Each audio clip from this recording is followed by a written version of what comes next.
সবজিৰ খেতি কৰিছে না, সবজিৰ খেতিটো সকলোৱে কৰে। এতিয়া বজাৰত গেদাৰিং হয়, সেইকাৰণে মই চিন্তা কৰিছোঁ বেলেগ এটা চিন্তা।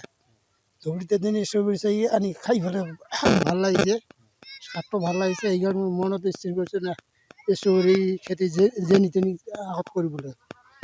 এইকাৰণে মই যোৱা বছৰ 5,000 চাৰা আনি ট্ৰায়েল কৰিছোঁ। আৰু এইবেলি মই 10,000 আনিছোঁ আৰু নিজৰে আছিল 2,500। টোটালি এইবাৰ মই 1.5 বিঘা মান ৰুইছোঁ। যোৱাবাৰ মই 96,000 টাকা বিক্ৰী কৰিছোঁ 5,000 চাৰা। 5,000 পুলি এইবেলিতো বহুত বেছি যাব।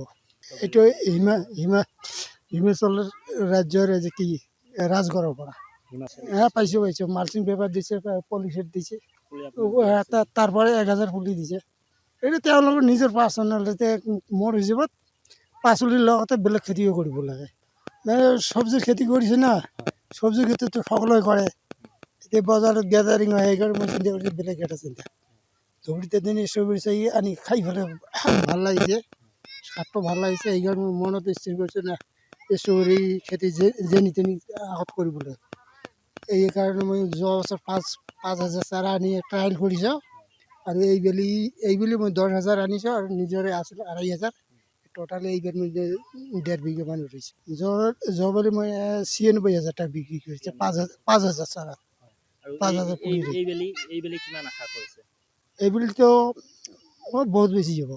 এইটো হিমাচল ৰাজ্যৰ যে কি ৰাজগড়ৰ পৰা পাইছোঁ মালচিং পেপাৰ দিছে, পলিচেট দিছে, তাৰ পৰা 1,000 পুলি দিছে।